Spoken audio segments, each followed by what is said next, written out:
Hi, this is James Earl Jones bringing you Genius on the Black Side.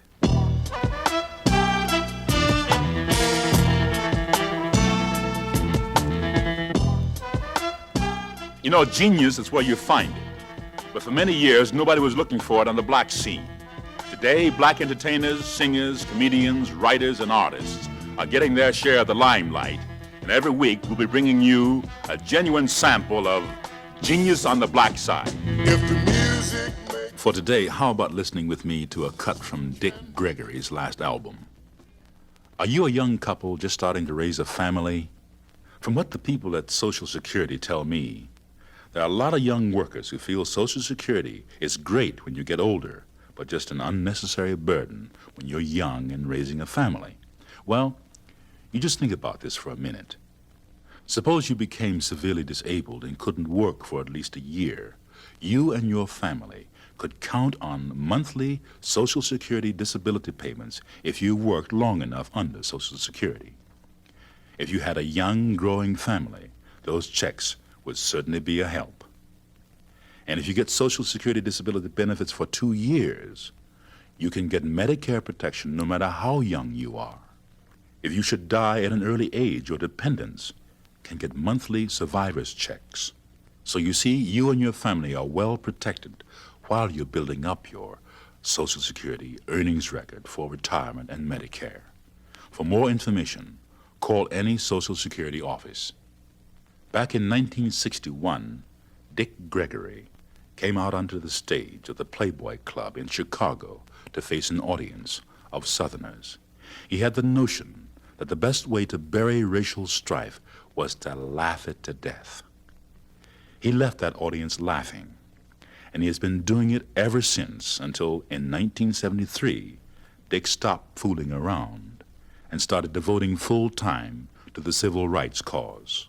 From this, his last appearance, let's hear all about fast living. It was April the 24th, 1971. I vowed I wouldn't eat no more solid food till the war was over and all the American hostility had ceased in Southeast Asia. Really, the reason I mention that to you now is I sure am hungry. Just by the time I get ready to eat, won't be no food. So you know what I have to do? Go find me a war. Yeah. You know, the hardest thing about going on a long fast, I'm in my about a year, 2 years, 5 months now, right? Of just liquids, right? And the hardest thing about going on a long fast is all the dumb, stupid questions the eaters keep asking. After going almost 2.5 years without eating any solid food, how do you feel? And when you tell them hungry, they really act surprised. And what really gets to you, when you quit eating for a long period of time, your friends and people close to you, they really believe you're going to die. But naturally, they wouldn't say anything to you about it. You tell everybody else. Yeah, you can tell when you stop eating for a long period of time, your friends and people close to you think something's going to happen to you because they start acting all different. They don't loan you no money no more. I went by a friend of mine's house about 3 weeks ago and sitting on his couch and dozed off and went to sleep and scared him to death. I said, give me that 10 you owe me before you die. Where's my bicycle? And you know what really kind of gets to you is the press. Ask you a lot of questions. I did a radio show the other day, and then the guy says, Dick Gregory, you've gone almost 2.5 years without eating any solid food. So I bet you dream about cheesecake every night. I said, cheesecake? That's the first week. I'm dreaming about dog food now. I believe a newspaper reporter came to my hotel room. He says, you know, Dick Gregory, you've gone almost 2.5 years without eating any solid food. Protests our involvement in Southeast Asia. See, with this type of dedication, you should be admired the world over. He said, tell me something.